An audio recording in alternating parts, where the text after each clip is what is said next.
Hey guys, I hope you're having a great homeschool day today. I am here to share with you how to make your timeline for your project that you will be doing today and the next couple of days. So, the first thing you're going to want to do is you're going to want to go to canva.com, canva.com, and you're going to need to sign up for an account. They have a free and a paid version. So, go ahead and do the free version. Um, Once you get into Canva, you're going to hit templates and you're going to go down to where it says infographics. And I'm not sure what my computer is doing right now. So I'm going to go back to templates and go to infographics. There we go. Once you go to infographics, it will open it up and there will be a host of different things you can try.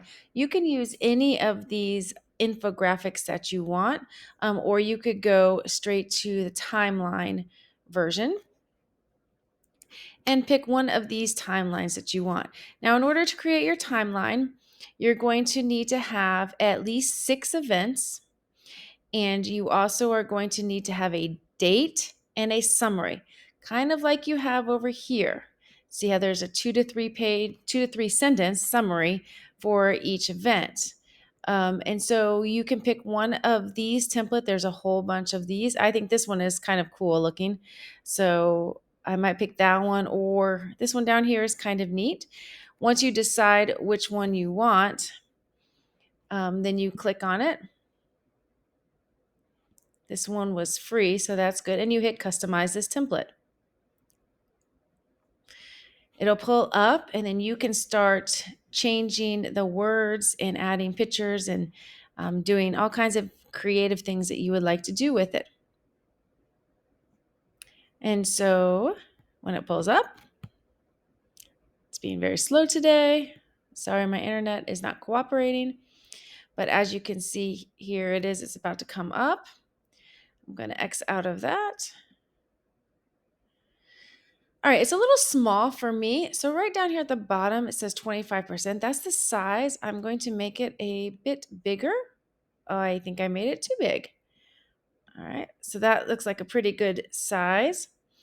All right, so up at the top, you're going to need to put your title. So you can double click on it and put timeline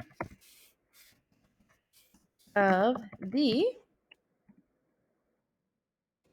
American Revolution. All right, as you can see now, this is where you get to play and be creative. American Revolution is too big, so I'm going to make my font up here on the right. I'm going to decrease the size by hitting a 0, or hitting the negative sign, I guess I could say, until it fits in. And then you're going to pick your first timeline of whatever you're going to want to do, and you put in here the date and the event, such as the Declaration of Independence.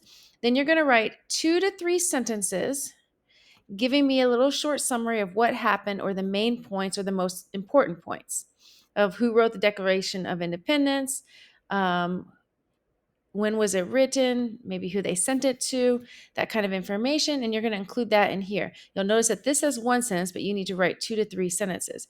So if you need to make your boxes bigger, you can click on the box and it'll allow you to make it bigger or smaller depending upon how much you have to write. So you can go ahead and add in 1, 2, 3, 4, 5, 6 events. If you want to do a little extra credit, then you can add in these 7 and 8 events. If you don't want to put these events in here and you want to stick to just 6, all you have to do is delete. Click on it and hit delete. Click on it, hit delete. Now you're going to have to delete all the individual items as well. Okay, go ahead and delete that and kind of spread it out. But all of these things can be moved and arranged to best fit your timeline, and it's going to look really pretty when you're all done, and I'll print it at school for you. So I hope you have fun. Let me know if you have any questions, and I look forward to seeing them.